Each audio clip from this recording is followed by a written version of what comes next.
Good evening, ladies and gentlemen, boys and girls. We're back and happier today off the back of that win against Doncaster Rovers. Tonight we have a full house of your core block 9 crew. Carl is back with us.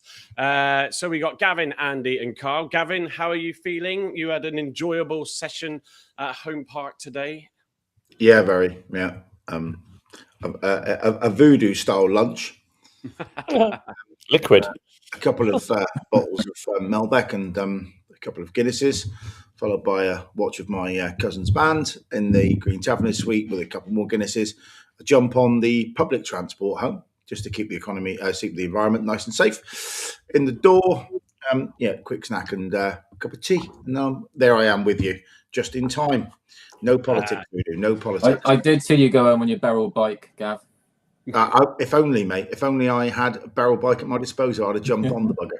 Unfortunately, they probably rusted in place. The amount they get used. It was 34 busts for your information. There we go.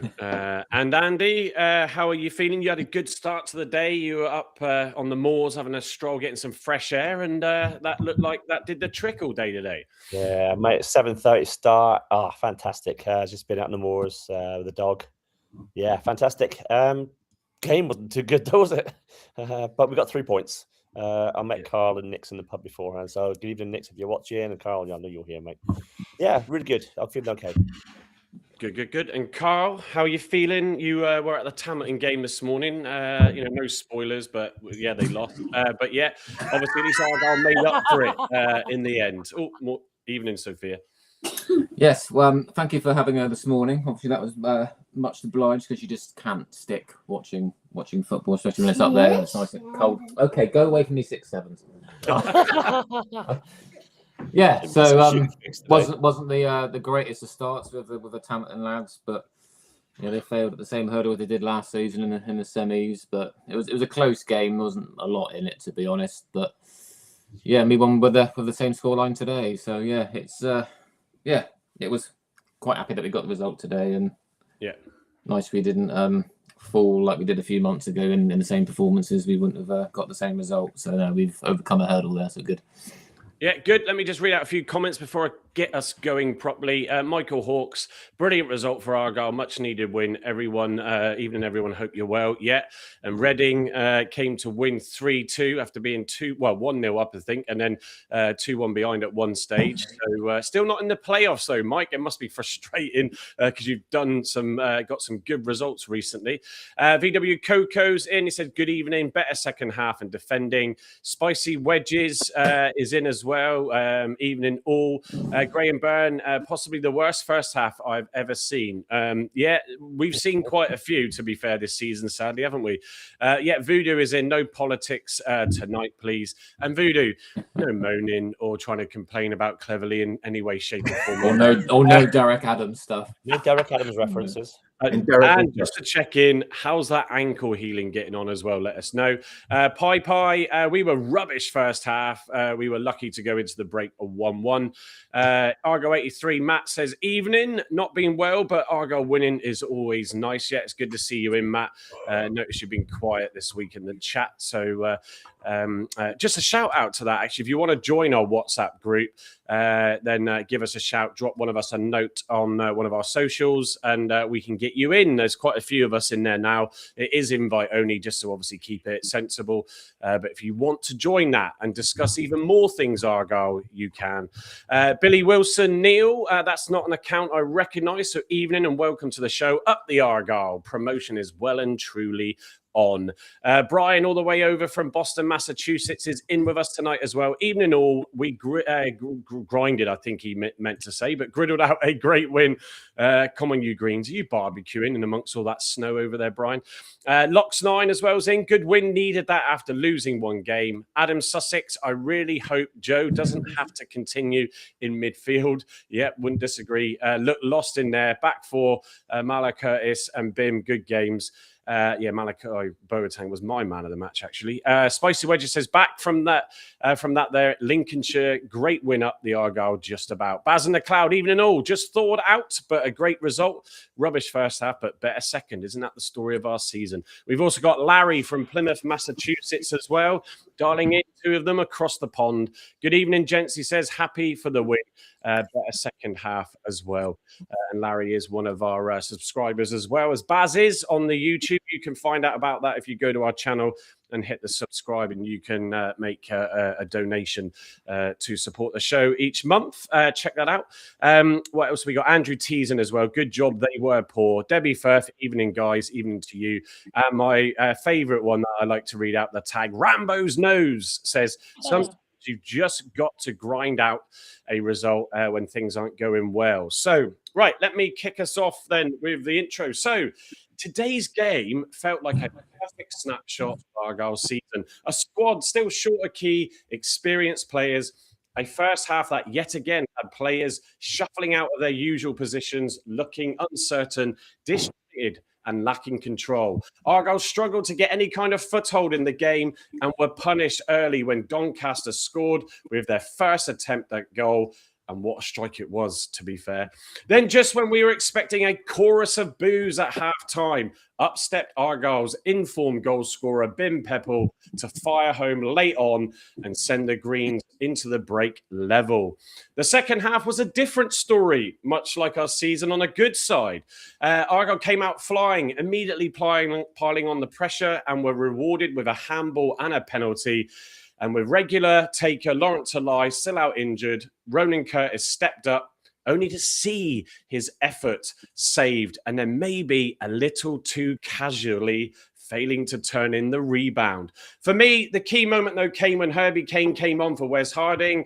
That allowed Joe Edwards to move back into his favoured right-back position, while Kane brought composure and control into the midfield. Suddenly, Argyle looked more settled, more balanced, and more like themselves.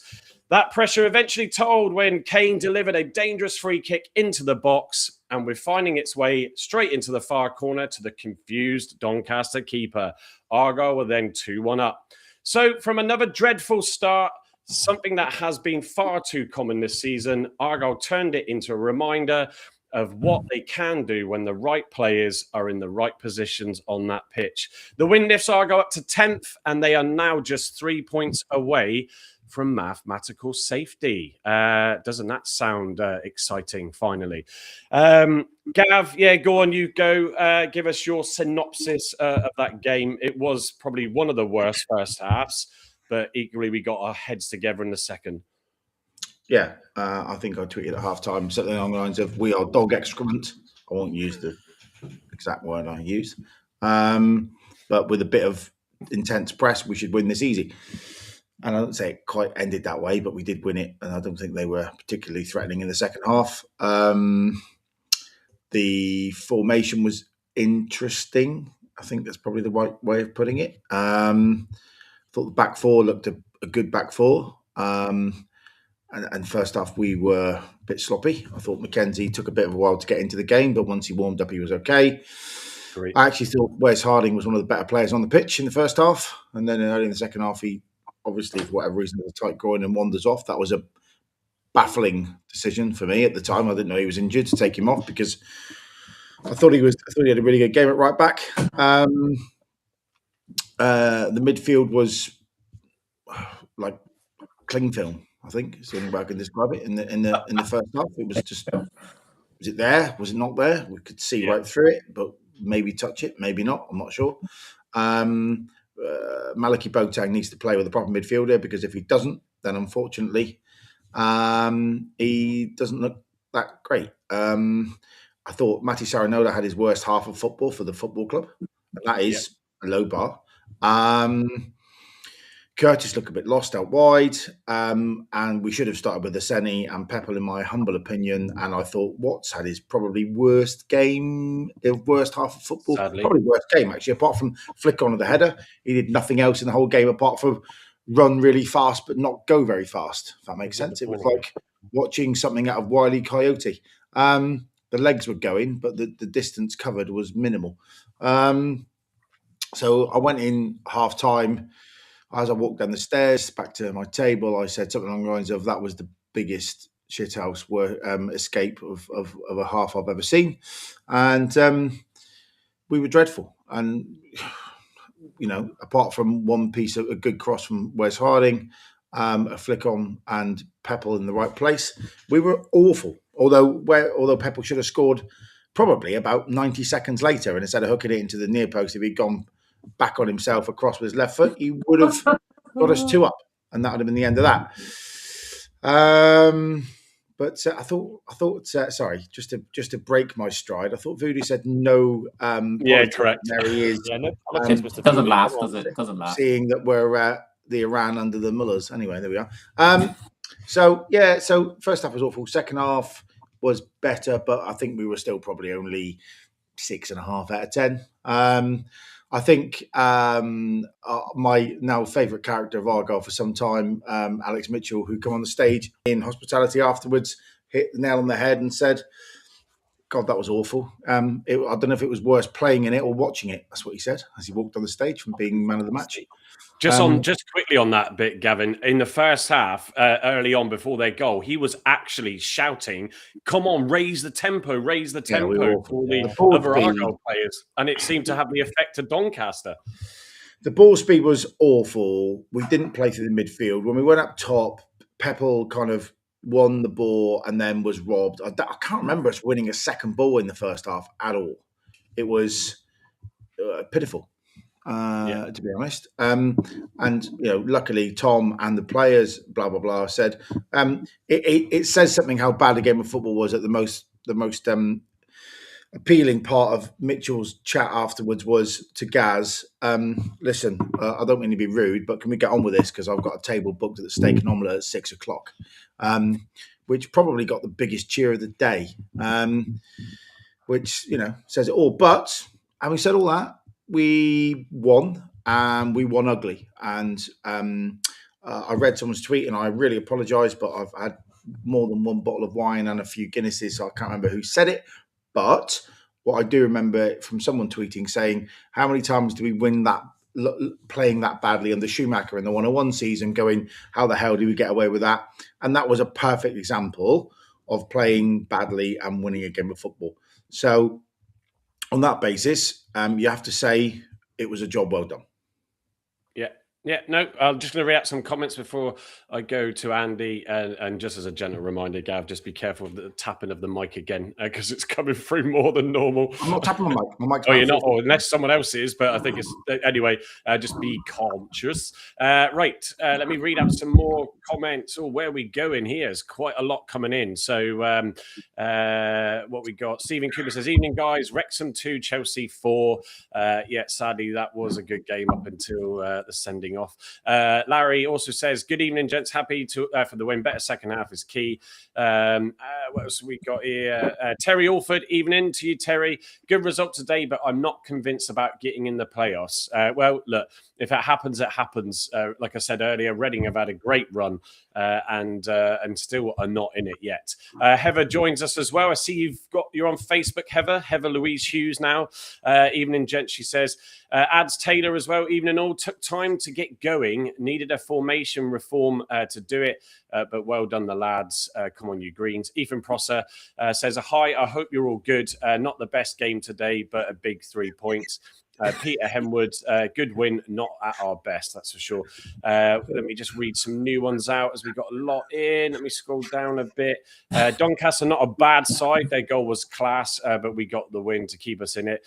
Mark says, good evening. Very poor, lethargic first half. Only a little better second half when Dale and Kane came on, allowing Edwards to revert to his correct position and gave us a better midfield midfield effectively. CJ's in as well. Party gamer boy Carl, I remembered, whatever that relates to. About him joining tonight after I gave him the man of the match trophy. Oh, I wonder what that comment was under our X account.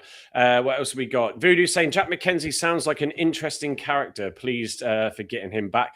I don't disagree with Gav. I thought, even though everybody was poor in the first half, he stood out for me, sadly. Better second half. Debbie Firth said, would have been better if Pepper had taken the penalty, I feel. Look, I will come on to that because someone gave an interesting view to that. Sam, who's also paired with the channel on X. So for those of you that haven't or have retweeted on there, please do. We appreciate you spreading the live show. He said, evening, gents. First half was a tough watch, but we got the 3 points, and that's all that matters. Graham Burns saying, nice to see Herbie Kane get some game time too. Let me just go and see what else we've got in here. Alex is in as well tonight, pairing up and sharing the channel as usual. Peter Fox, Herbie Kane scored a great goal today. I think Ross jumped over it, unless, or certainly jumped out. Looking at my video and yours, it's still quite hard to see if he did get a small nick on it. It looks, I don't know. Yeah, we'll can't take away from Kane though. It definitely threw the keeper off. Mike Rowe, evening to you, says, Mike from Maidstone here. Great fight back. Not so long ago, we would have crumbled. Cleverly has it right. Win the next one if we're there. If with 3 left, we are in contention, then I'll get excited. Yeah, it's just securing it, isn't it? And Steve's just joined us. Evening all. Have we got our beverages? Alex says, yes, I've got my tea and a Coke I've got as well. Chateau de Milton Keynes today. So, Andy, you shared your whisper bites for me just before the game, which was kind of you. And I said that was probably the best treat of that first half. It was poor. It was really poor, as Gavin said. And I think what's really, I know you've been quite vocal about him as well, but he's just not got back into it. Is it because of who we're missing? He's playing out of positions like a few players, but he was just not getting in the game properly today, was he? He just doesn't look interested for me. That he's playing blind passes. And there was one pass he put right across the front of the box, which the Donny player picked up and ran on. And it could have cost us so much, but thankfully it didn't. Yeah, he's just, I don't know what it is with him. Whether it's a mentality thing, whether it's a fitness thing, but he just wasn't at the races today for me. Second half he was a little bit better, but not much.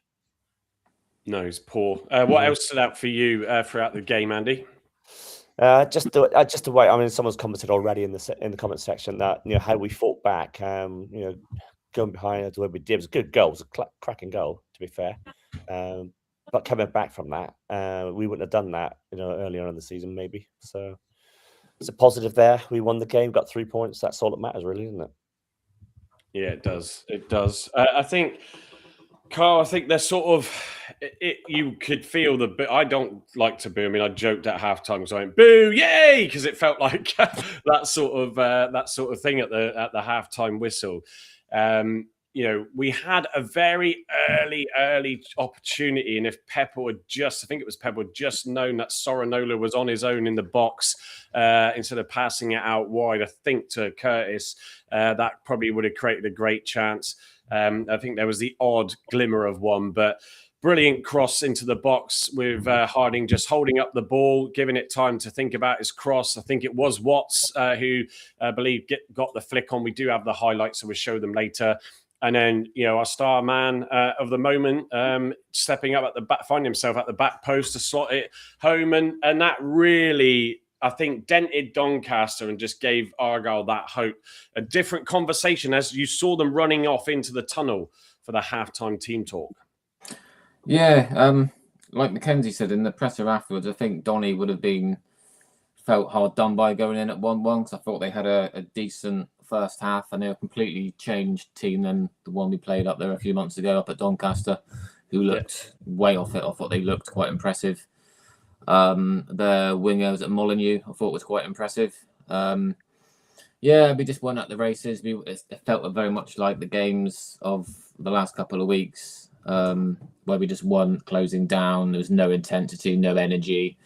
Everything was quite slow. The Ashby Hammond distribution was quite poor. Again, quite slow from the back, or some of his goal kicks went out to touch.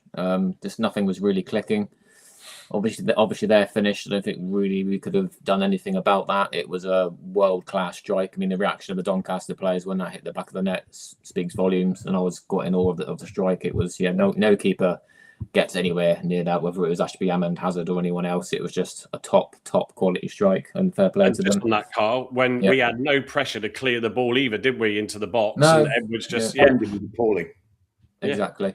And to get that goal before halftime for us was fantastic, because it probably changed how we came out in the second half. But I don't think it was a deserved equaliser. I think going down at halftime 1-0 would have been fair for Donny. Just wasn't at the races at all first half. I thought Watts, like Gavin said, probably had his worst game for us in a green shirt. Whether he's 100% fit, lacking confidence, I'm not sure. But for me, he doesn't start the next game. Nowhere near it for me. I just since like Stockport away, when he was kind of in their faces, he was really intense, like too intense. When he got that yellow card, he hasn't really been the same since then. He's not going in for challenges. He's backing away.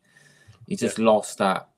I don't know, lost that confidence maybe that he thinks he's going to get a booking and be in danger of being sent off. But he's just not been at the races for me. Harding, I thought, was a lot better on the right hand side.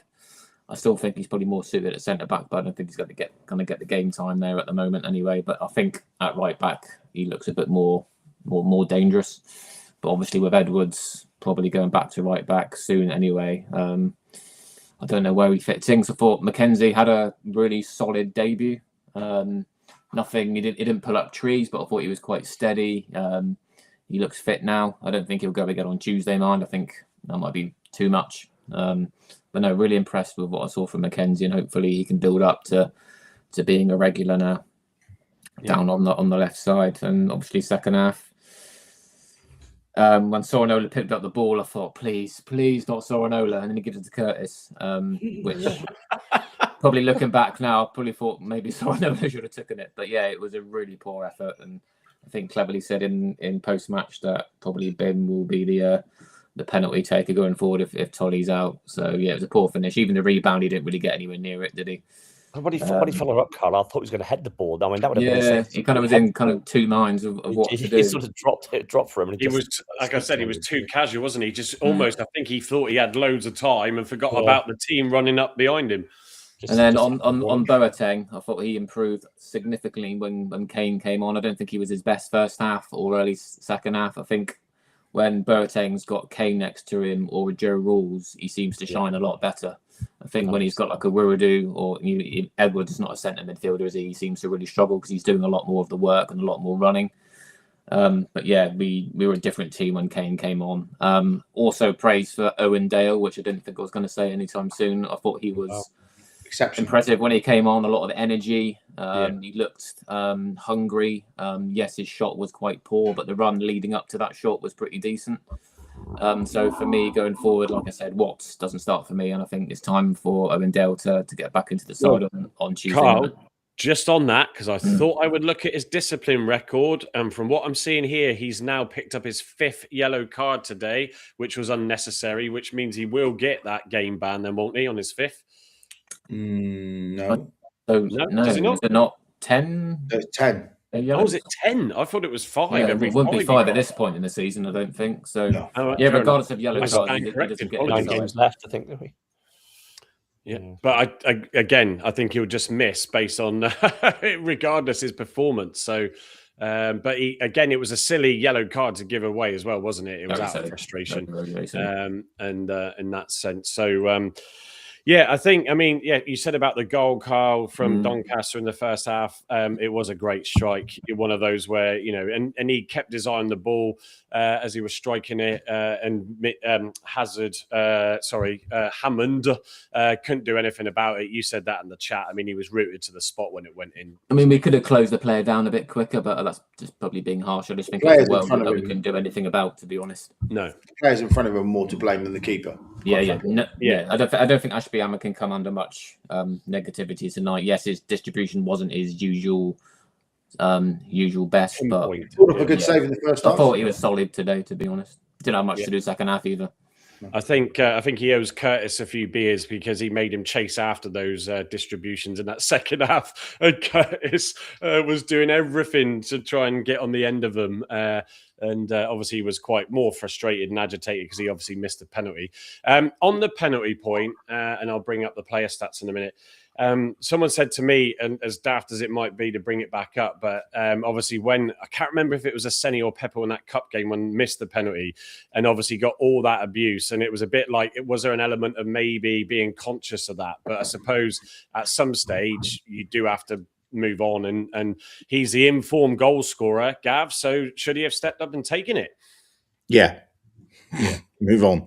I was like, what? But a bit like you, I was like, why is Curtis and Saranella fighting over the ball? Give it to Bim. And then he wandered out to sort of wide of the box. I was like, what? And yeah, Curtis' body language didn't look particularly positive either. And, you know, I said to my brother after the game, one thing that Pepple misses is that ruthlessness as a striker from a mentality perspective. Like loads of other strikers would be like, give me the fucking ball now. I'm taking it. It's like, there is no conversation. It's mine. That was not done. Sorry, that was not done. And then there was a bit of a, you know, Saranella had the ball, Curtis had the ball, Saranella had the ball. Eventually he gave it to Curtis, and it's like, if you're the penalty taker, you rip the ball off someone and say, give it to me. I'm going to take the penalty. I'm going to score. And that didn't feel ever like a thing. I did wonder, Gav, whether or not actually it was just tactical and Sorinola was just taking the ball to get it ready on the spot, just to sort of move any players from Doncaster trying to get involved. Because sort of like as soon as it looked like he was wanting to take it, and I clocked and thought, no, I think he's just trying to. To me, it looked like he was joking. The way he picked the ball up, he was kind of laughing towards Curtis, like just to gain the crowd reaction of Sorinola picking up the ball to take it. That's what it looked like to me. But... Yeah, possibly a little bit of gamesmanship, but no, he definitely was a bit too casual on the rebound. Let me read out some more comments because they are flooding in. Thank you, everybody who's joined us tonight. Peter Fox saying Tottenham Hotspur are in a relegation scrap in the Premier League. I think they are getting relegated. Peter Henwood, who's in with us and in our group chat, yes, we'll be pleased to see that happen, and how no club is too big to go down. That's for sure. Graham Byrne, who we got Tuesday? Well, of course, it's Wigan and Exeter's ex-manager who we face on Tuesday. We'll be doing a watch-along on Tuesday as well with Harvey. He's joining us. He has connected his channel for us tonight. So if you are watching, there's a few of you on Harvey's channel. That will be why, in case you're thinking, where's Harv? So he'll join me on Tuesday. Also, just as a note, before I forget later, we are looking at adjusting our times we go live. So we're going to look at bringing it forward an hour. The reason for that is because 8:30 and we tend to go on for about an hour and a half, just does get it late into the evenings. And we're conscious that there are some young ones out there that like to join and watch the live as well. And 8:30 is quite a late start. So and Harvey needs to get to bed, doesn't he? So and it's past who does? Oh yeah, well that's true. Yeah. So from Thursday it will be 7:30 and Saturday at 7:30. So so just remember that. We'll schedule it up and you'll see it anyway. If you make sure you click the bell and all that stuff and subscribe on YouTube, you'll then get the notification. Craig Max in as well. Evening to you, Craig. Who else we got? Terry Alford. Curtis took pens at Pompey. It was, to be fair, it was a good save from the keeper. So I mean, if the keeper went the other way, then we wouldn't be having this conversation, I suppose, would we? Yeah, exactly. Just went the right way. It's one of those saves, wasn't it? And it rebounded, and he should have had it. Didn't. Yeah, he should have just run forward and dinked it in. Mark says, since Watt's injury at Luton, he has lost his appetite like many others. Mitchell was excellent. Plim 1969 says, Dale was excellent with his energy today. Final ball still awful, though. Yeah, his shot was just a little bit off. But it was good to see that energy coming back in. Voodoo saying, any pen taker should be hitting top bins, not rolling it on the floor. That's the only qualification. How many times do you say that when you just think, just go up and smash it, smash it, smash it? You can forgive someone if they pelt it and it happens a rebound or get saved or missed, but yeah, not when you do a soft one. But it was still a good save. Taking penalties, didn't you? Someone like Paul Watt, blimey, that's real quick. You just smash it. He's free now. He's free now. He can come back and do it. Taker. Paul Watton, oddest shot, all 4 leagues as it was then. Donna Hone, evening to you, says definitely a game of 2 halves. Good to grind out a result, and have to mention the worst kit I've ever seen from Doncaster. Yeah, it wasn't. What was that goalkeeper at half time all about?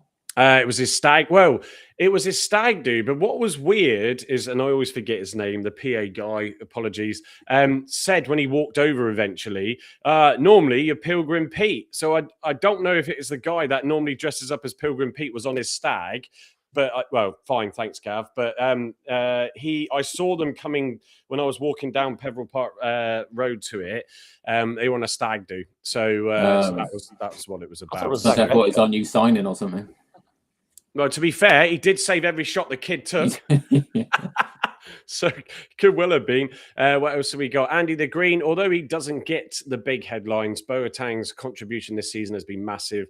My player of the season. I actually was thinking exactly the same. We'll debate it and put up a poll towards the end, but I think he might end up being our Block 9 player of the season. He certainly does, quiet Ben please, certainly does play better when he's got more experienced players around him. And I think the side to that is Boateng knows the job that he needs to do.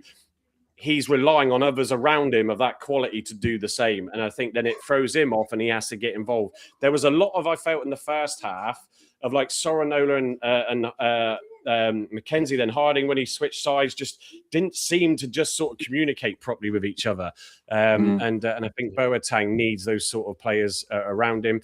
I'll read out a couple more. What else have we got? Ruby and me. Andy says, evening, fellas. I've overnapped. What's the story? Morning glory or afternoon glory? Or what did I miss? Well, hopefully you did see the game.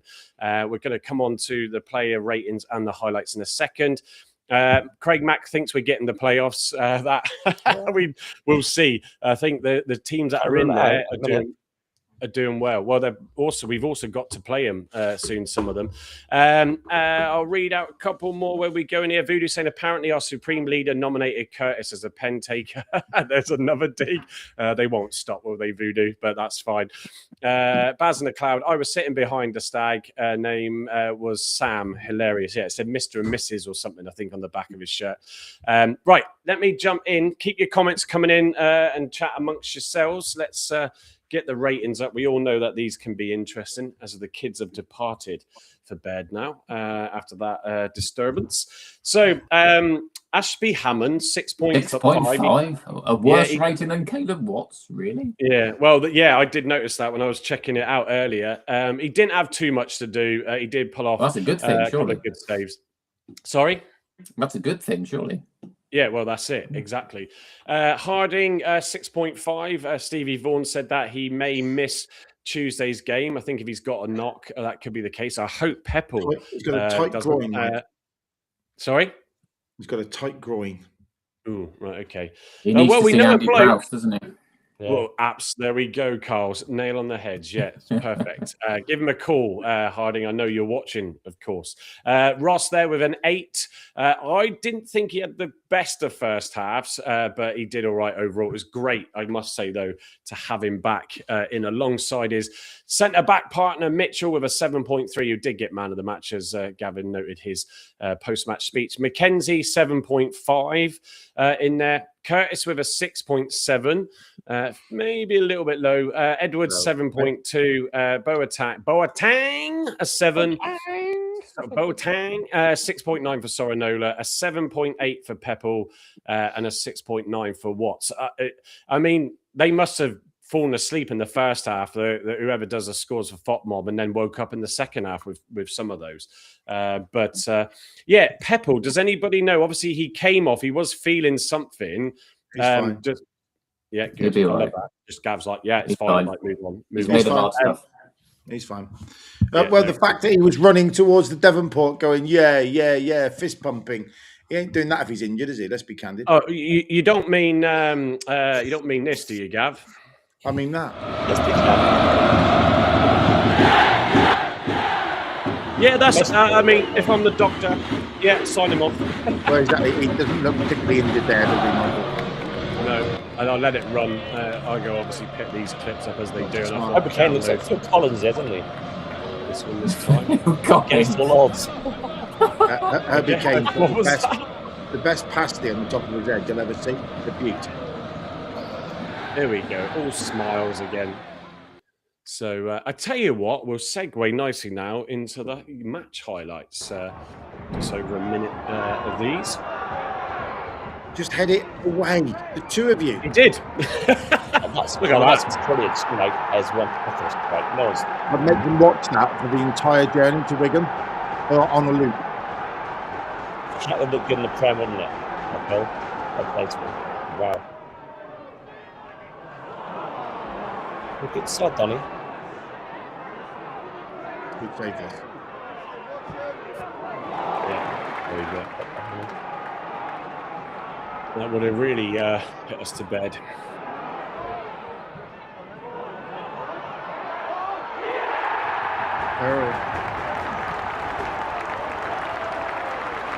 Boom, boom. Oh, I couldn't miss really good. Right time, right place. He's only 4 goals behind Talai now this season. And ball. It's not easy to see if the rebound as well that after the Rebound miss. straight up his face. Yeah, it's unfortunate. Those balls hit out him. The number 4 was already booked when it hit his hand. That surely that's a red, then, isn't it? Well, actually, you could see his head move after the strikes. Oh, right in the face. That was right in the face. I didn't actually see it as clear as that earlier. That's brilliant. He's got so much class, this boy. Yeah, he's just, the confidence is huge, isn't it? He's grown into this season, isn't he? You know, as a development player, he's doing really well for us. Here's the goal. For me, that's Ross's goal. I would love to spot close that. Well, Ross goes straight to Kane as well, in fairness, so I think he did just jump over it. Oh, yeah, he does leave it. No, he misses it. Run it back. That's what I mean. Yeah, he does leave it. Let's come on, run it back in slow motion. Again. The whole thing again. Hang on. All right, calm down. Job. You got one job, Michael. Oh, it's up here. That's why. It's up here. That's why. Yeah, it was under him, didn't it? That's the perfect VAR angle. Not to touch. It's like I'm just laughing at that's the ball there. Like, just hit it. Right, let's get Cleverly's post-match clip. Care of Gaffer. Win's a win. How did you see it? Yeah, I think that's the type of game that 3-4 months ago we don't win. You know, when we deservedly get a little bit of stick for a subpar performance. That we had the mentality to keep calm, to keep pushing. Timing of the first goal was key. I thought Bim was out one of our consistently outstanding players today. And then the second half we were much better. We were on the ascendancy, and to keep our mentality and focus on the job in hand. I thought the substitutes were outstanding. It's a type of game that our mentality today was one of. I'll come on to kind of the game changes or the changes in the second half, but on that first half display, I don't know. It felt like we weren't. It felt like they were better than us, deserved the lead when they got it. Would that be a fair thing to say? Yeah, I think with the ball we were disappointed with how we played, but without the ball, I take responsibility for that. I think when they packed the midfield, I had 4 players in there for our 2. I should have adapted that a little bit quicker than we did. So we've changed around 30 minutes, and maybe could have done it after 15-20 to get us a foothold in the middle of the pitch. But I thought we were much better when we moved to 4-3-3, and it's a good option to have. Gaffer, onto. The form you're in is incredible at the minute. You know, you must be feeling insanely confident every single time that you step on the pitch. Yeah, I feel a bit disappointed when I don't score. I think Bevo was joking with me. I hadn't scored in 2 games, and he said I was on a bit of a drought, and so I wanted to put that to bed real quick. But yeah, I just feel confident. I just feel like if I get a chance, I'm going to score, and I might not score, and I'm going to miss more chances, but I'm just confident. Okay, the next one, I miss one, the next one. That's what you need to have, and hopefully it just continues as long as possible. The form you're in is incredible at the minute. You know. Can I just if anybody from the Argyle media team's listening, Can you not get some noise cancellation mics on your recordings, or certainly do it post editing? Although it's not so good unless your mics can do it. But my God, the lawnmowers. It's like they have the interviews right next to the lawnmowers. Yeah, there's a big game tomorrow at Home Park. They've got to cut the grass. Move on. Yeah, well, that's fine. Yes, the ladies. I don't care for that. It's just, can we do it somewhere more sensible, please? Heather, she's going to have a go at you now, Mike. No, she won't. So Steve Wheeler adjusted his original message saying, "Is Kane, not Jane, going to be our free kick specialist?" I'd love to see Jane Hallett on set pieces. Jane would be great on set pieces. Never can win, girl. Oh dear, classic. Plym 1969. Charlie's questioning style. He's so desperate not to offend. That's fair, I suppose. David Toms, he also wants to keep his job. Peppo looked as though he was being sick. Seemed to be coughing something up as he was on the ground. Could have got a knock in the stomach, maybe. Maybe he just swallowed up those defenders and would just bring them back up. What else have we got? VW Coker saying, second half foul on Peppel through on goal. Yeah, so the player slipped, didn't he? And I don't know if Peppel just didn't move around him properly and caught his trailing leg, but slipped or not, that's still a free kick, isn't it? It's a red. Yeah, or red, because he was last man on. And obviously Peppel's frustrations led to him. I may be due another control letter from the club because I may have just a couple of times today lost a little bit of control by talking very abrasively to the linesman and the referee from my seat in the Upper Mayflower.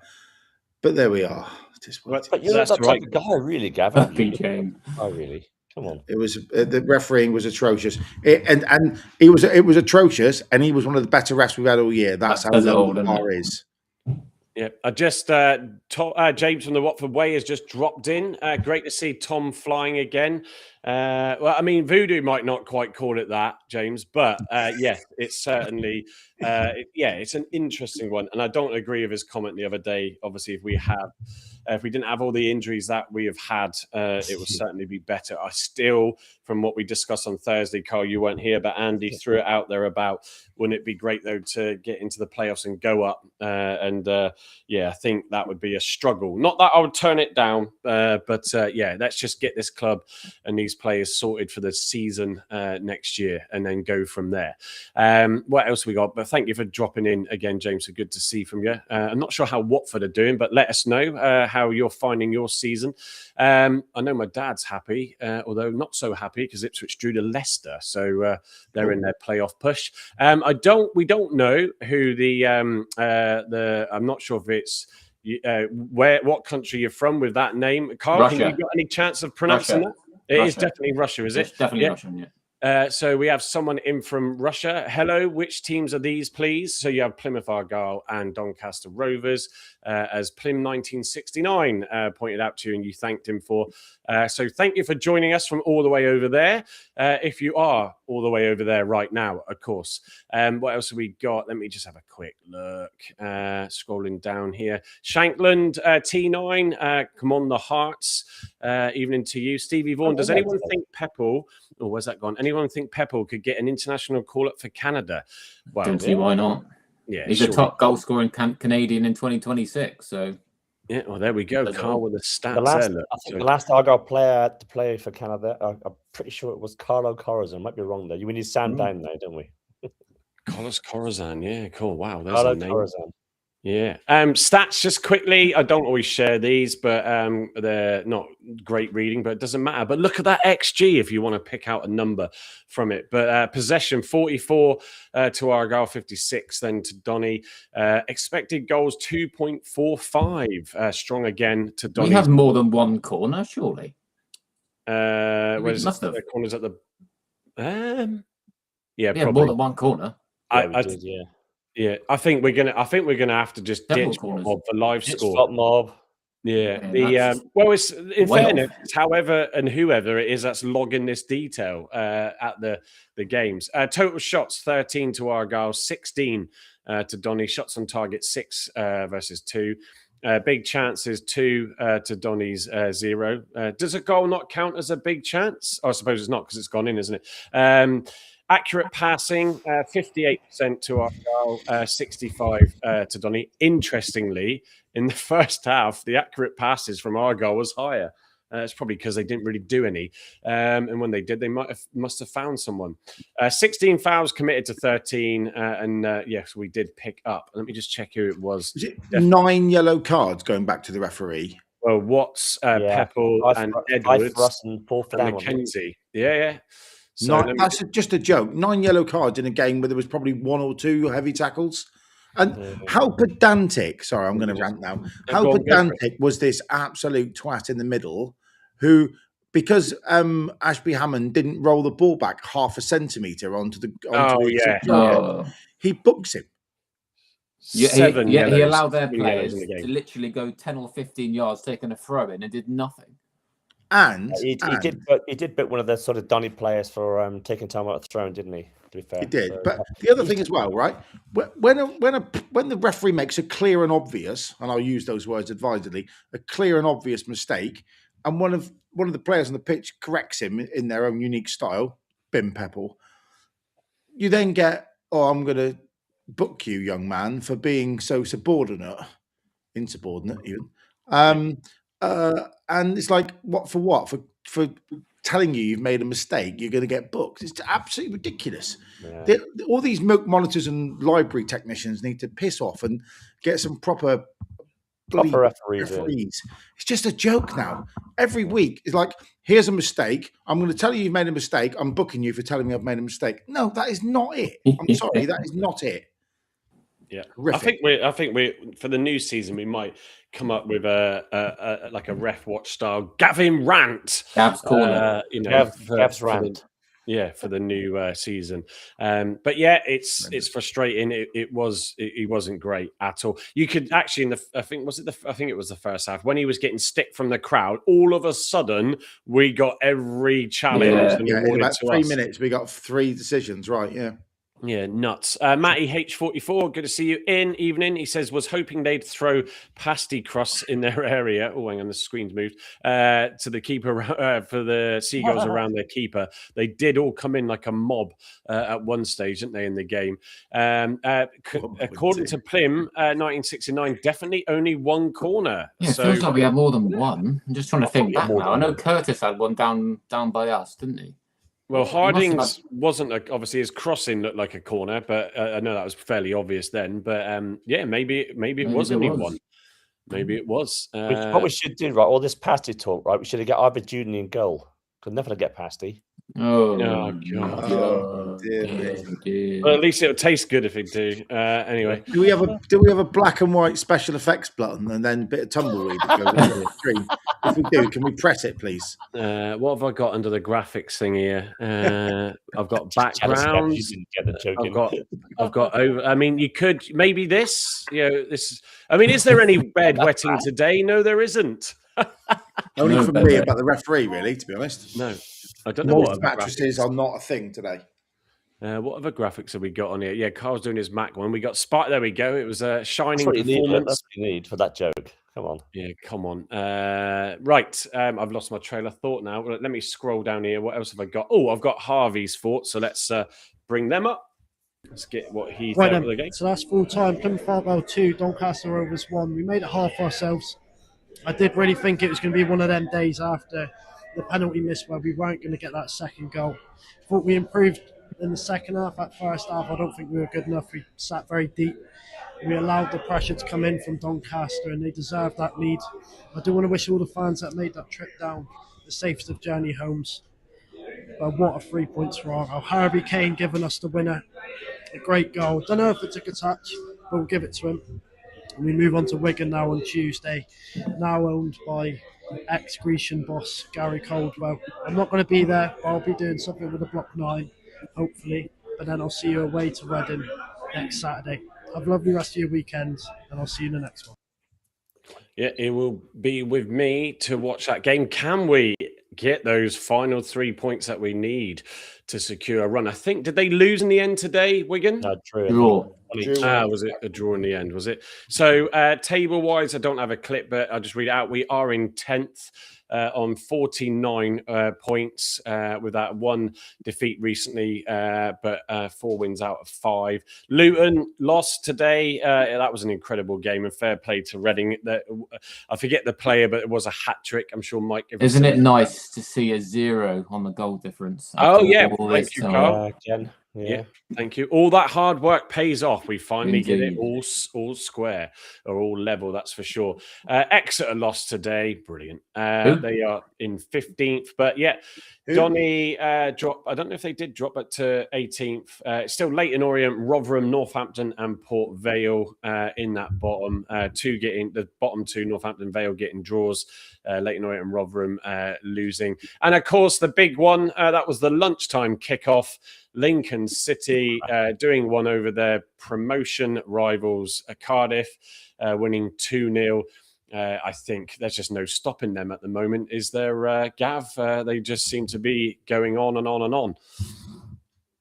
They're playing very effective football. That's it. Yeah. It is what it is. And hardly any injuries. No. Unlike us, who's the other way of the other end of the spectrum. No, they're playing effective stuff, and I'm expecting them to go up. I think simple as that. It'll be it'd be good for the. Will that be their first time up there? I don't. No, yeah, I think it is. The Championship. They played second division back in the day. In the modern day, then yeah. Yeah, they played second tier. I can't remember if they played. I don't think they played second tier. To be fair, might be wrong. Yeah. Could have done with Exeter winning. With ChatGPT.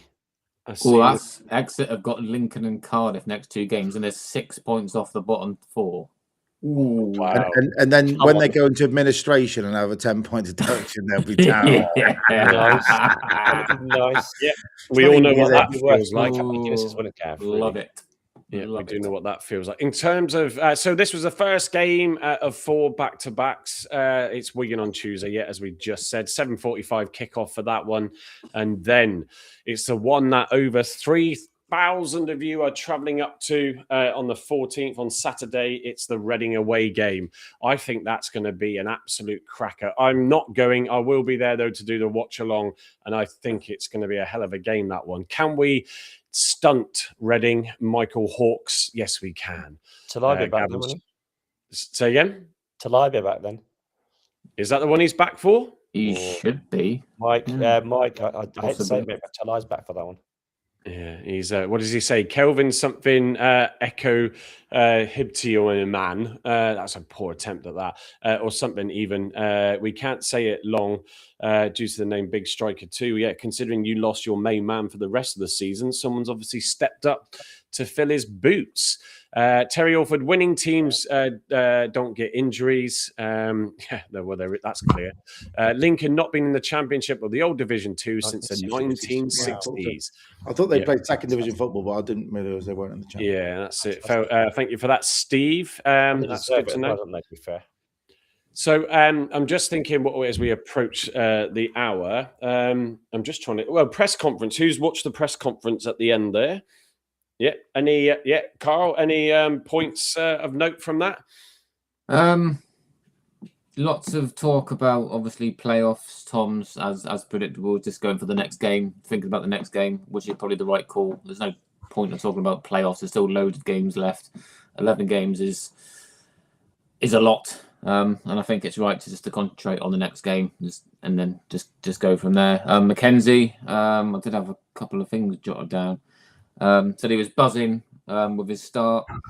Happy to get his first start after so long out. It's been like nearly 12 months since he's had a start in football.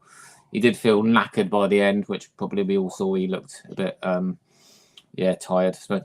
Been out for so long, he's going to be pretty knackered. So probably Tuesday would be again for another start would be probably too much for him. Said he loves it down here. He's embraced the city already. He's got a very good community feel around the city and the club, and everyone's coming to games with smiles on their faces now. And obviously, a few months ago would have been a different story. He hasn't been back home since he moved down either. He's moved down here with his girlfriend. Seems to really love it. Again, commenting on the support. Again, he's not seen anything like it. Playing in Scotland, I know it's only Celtic and Rangers, but Good comments AM from him. Hearts, don't diss the Hearts, as we've got He one came from Hearts. chat. Was it Hearts? No, he came from Aberdeen, but yeah, yeah, you're right. Sorry, yeah. You won't see many crowds up in Scotland apart from the big two. I mean, Hearts probably get a fair amount of their games, but yeah, he seems a really switched on lad, and yeah, I can't wait for him to make that position his own when he's 100% fit, because he looks a good player. Yeah, I think considering he's been thrusted in at a difficult time. You know, I like Gavin and I said, he didn't overly impress us at the start, but I'm going to give him some due to just sort of get into the rhythm of it. Gavin, Voodoo saying in the presser, TC criticised himself for not changing the formation earlier. Yeah. We were overrunning midfield, as I said. I think I mentioned it being some kind of... We were like cling film, you said. Film. Yeah. On the toilet seat. It's not a bad analogy, is it? Yeah. I think it didn't help the fact that there was only one in midfield for us and not two, because Joe Edwards was like Rent-A-Ghost. Rent-A-Ghost.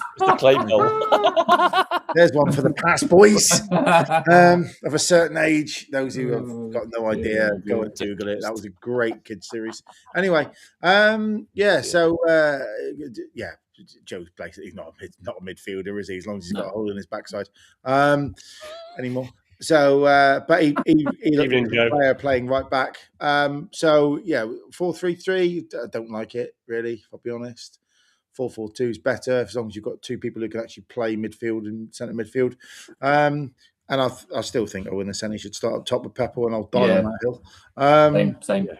Well, actually, just on that note, Gav, he that was surprising, wasn't it? Because he was the last man to come on. Pato got ahead of him, and I think it would have been Tuesday. We might see it, but either he's not doing something that's pleasing cleverly, but you would definitely want to have him alongside Pepple on Tuesday night for me.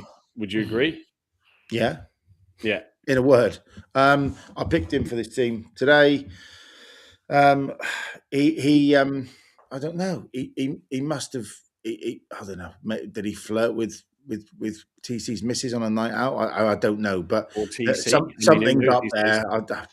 Did he beat him? Did he winks in the canteen? I have no idea. But maybe he was late for his meal at the steak and omelette bar one evening. Sorry, did you say the steak and vomit, Carl? Oh, sorry, yeah. I don't think. I think Mitch is as long as Mitch gets looked after tonight and they're extra cleanliness. I think Mitch will get through his steak and omelette journey without any fuss. I do hope he's found other places. I mean, it's still going. In fairness to them, forget his name. It's only been going 40, 50 years, so I imagine they're doing something right, Michael. Yeah, yeah.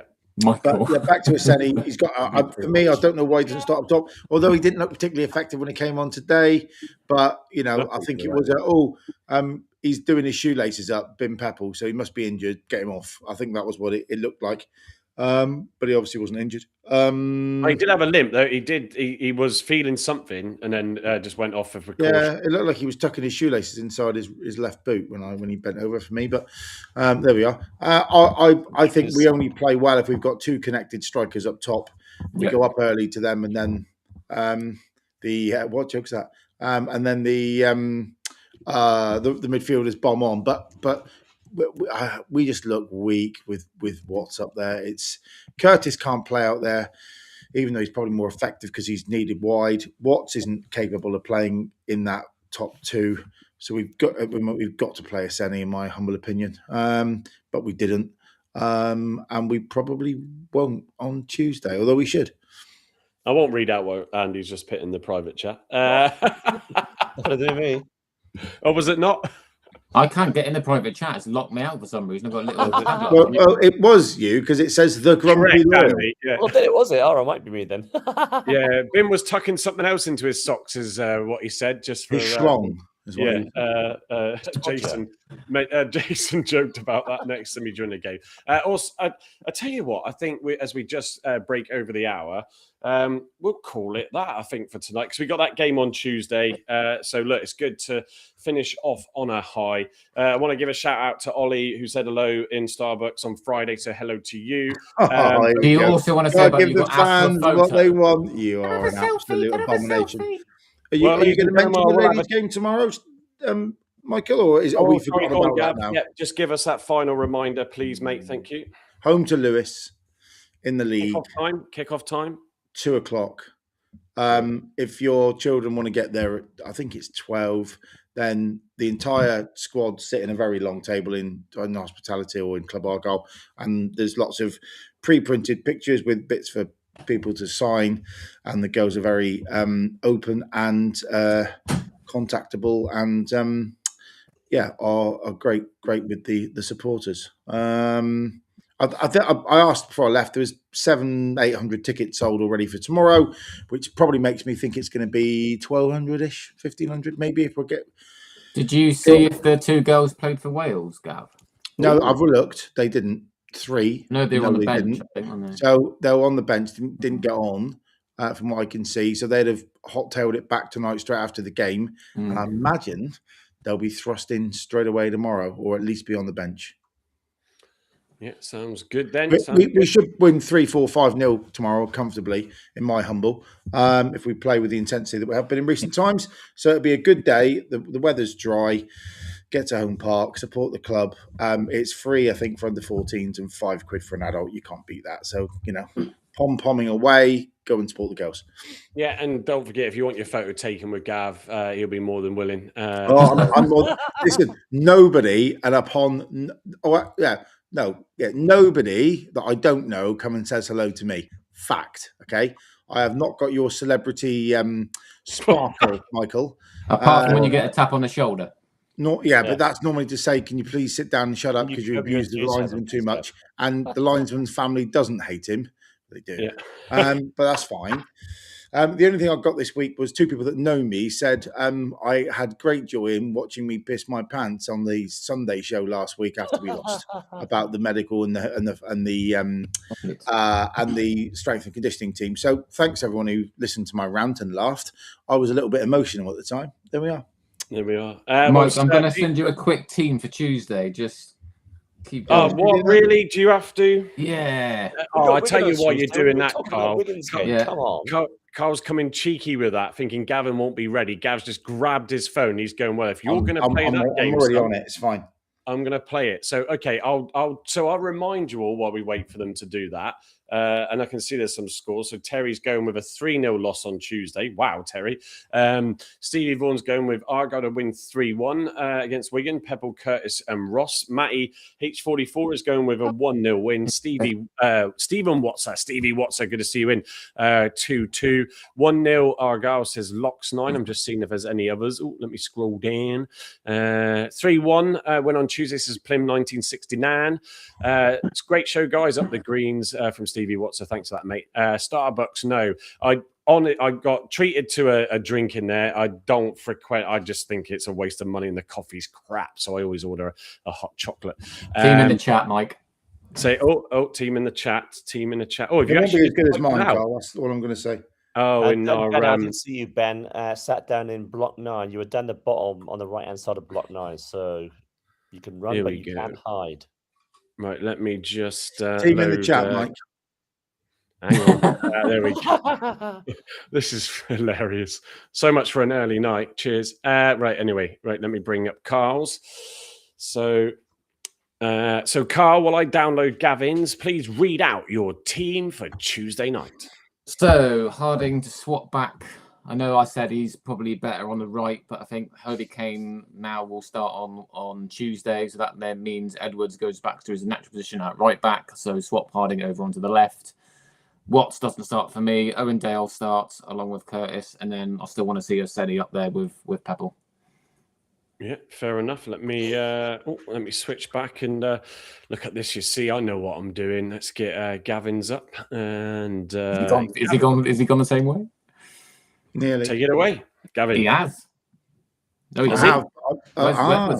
Where's Edwards? I reckon Jack McKenzie's got another game in him. I have to say. Tell me what. Yeah, I am going to get a Michael. I will get a selfie. Just laughing at that. That's a thingy. That's quite funny.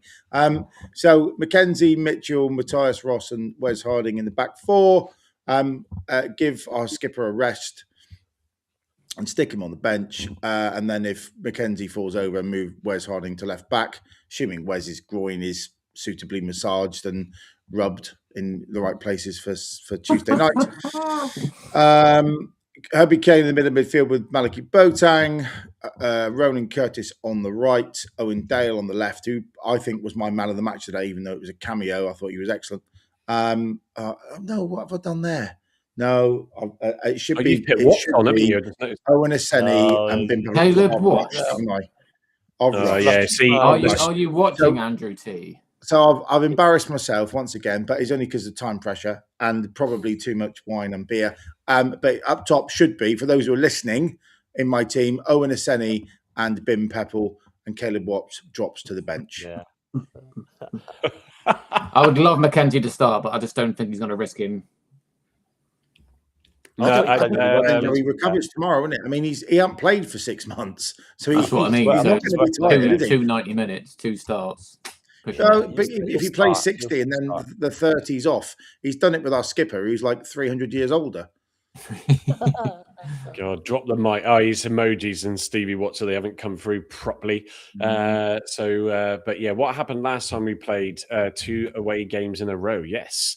We won, then we won. Wins. Yeah. So Wiradoo is available on Tuesday, so probably a sub. I think if Harden's got some sort of groin issue, you'd rather just let him rest it up. If Edwards is able to, then step in and carry on. But I don't think if I haven't got it on a different slide, so I can't switch back to Carl's quickly. But I think I'd like to see definitely Kane back because it just brings that experience and lets Boateng settle. Let's see what that can bring on Tuesday night. So on that, don't forget, as I said, Tuesday it will be 7:45 kickoff, so I'll be live with Harvey 7:30. Thursdays though, the same. We're going to move it to 7:30. So for those of you that joined us halfway through, we're going to bring the show forward an hour. Should be okay on a Saturday. It should allow me enough time to get everything ready. But yeah, we're doing that because it just is a little bit easier on us with working full time as well. But also, I think there's younger audiences that would like to watch some of the show. Cheeky so-and-so. And and just allows them to definitely improve. And you might not want to let them in the prediction league now, Carl. You know, you can.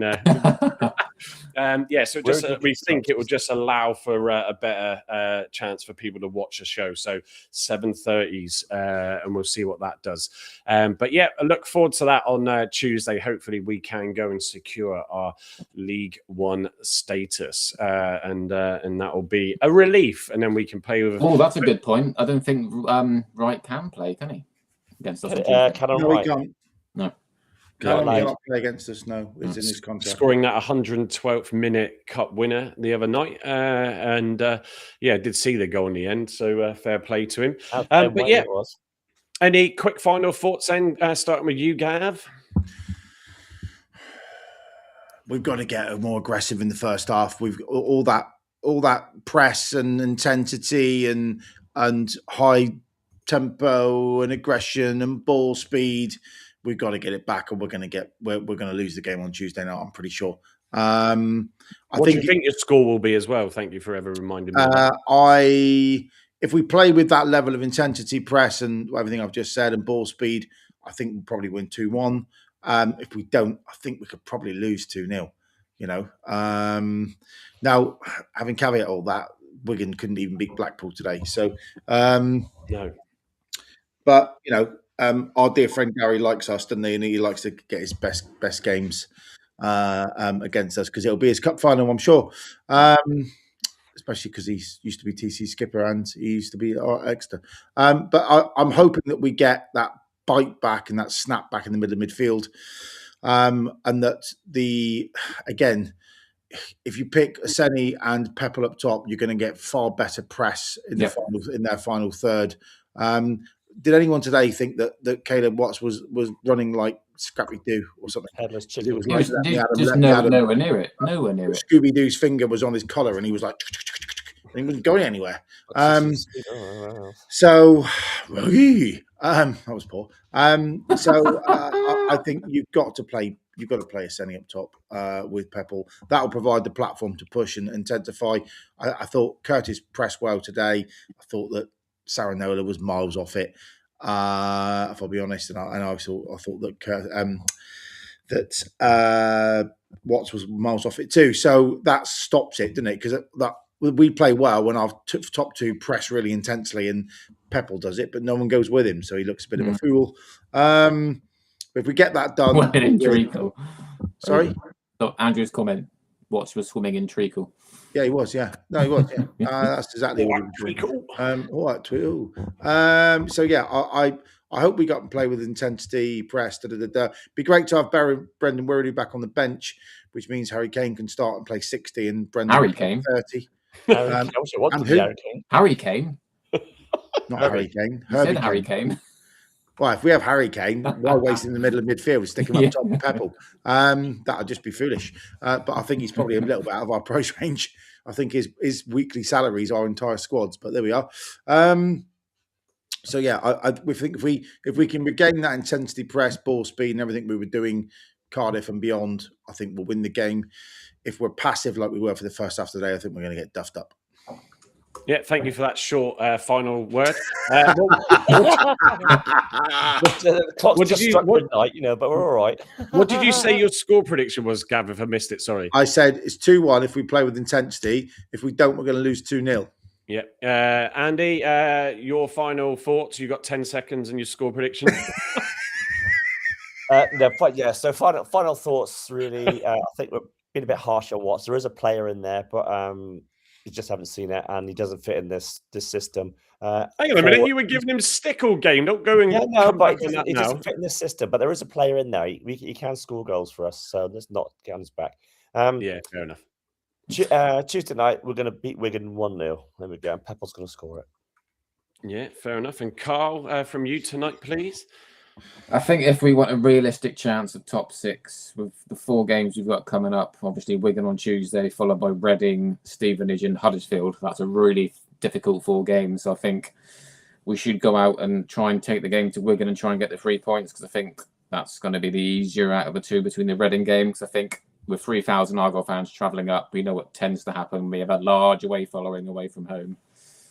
We seem to not put on a show, but obviously our away form's improved. So it'll be interesting to see what we do in front of a large away following at Reading. But yeah, on Tuesday, like Gav said, if we don't turn up and we're not intense, we're not pressing, then it could be a difficult night. But if we do, then I'm sure we'll have enough with a couple of extra bodies back in obviously Wirradu and Kane getting his start, which I'll be more comfortable going into that game with Kane starting. So yeah, I think if we turn up 1-0, if we don't, then Wigan will probably come out with the 3 points. But with Reading following Saturday, we need to pick up a win. So I'm going for a 1-0. I'll go win. Don't copy me. You've got to copy me in your car. I got to copy me. Don't do that again. Before I forget as well, before I give my score prediction, Michael Hawkes will join us on Thursday for the Reading preview. So make sure you've got all your best banter on for the chat, folks, from 7:30. And you ranted to Matt to throw at him as well. Yeah, so let's get him on. He will come on for the preview and also, of course, the post. He won't make the post match. That'll be interesting because you're up there, Gav, aren't you? Carl, Andy, I think you're down here anyway, aren't you? So, but you might all be back to come on. It's whether or not Mike wants to rush back to get on. If he's upstairs at 7:30, I won't. I won't be on. I'll be at 10cc, chaps. So you're going to miss me there. That's okay. It would just be Carl. Did you say you will be around, or you don't? Yeah, know just me and you then. Isn't it? Yeah. That's fine. I can get my bum to drive my car home and do it live if you want in the car. Yeah, I'm sure we can find some others. If you would like to come on to that show to join Carl and I, like we had Prousey on Thursday night, if you'd like to come on, then drop us a message and let's see. It's great to get more of you on, and we want to do more of that over the coming live lounges and games. So, but as there's just 2 of us, just the 2 of us, let's see if we can top it up with maybe 1 or 2 of you. So let us know. I'll be in Reading anyway Saturday. Mike says, yeah, of course, because you're staying over, Gav, as you just recalled, you just said anyway. Yes, on that note, then we'll leave it as that. My score prediction will be, I'm going to go 3-0 I don't know who yet to score, but I'm just going to go 3-0. So until Tuesday, I'll see you and Harvey for the watch along. Join us if you can. Until then, enjoy the rest of your weekend. I will be up at 4 for the race tomorrow. Before you go, what time is the rerun? Do you know? Look it up yourself, you lazy bugger. I don't know. It's 10 o'clock. Oh, there we go. That's late, Nice. isn't it? Blimey, okay. Yeah, but anyway, I'm lying. I've got no idea. he doesn't have an idea because it'll be as soon as it finishes. So say give it a couple of hours for a race. Anyway, thank you everybody for your attendance tonight. Until Tuesday night, I'll see you then and enjoy the rest.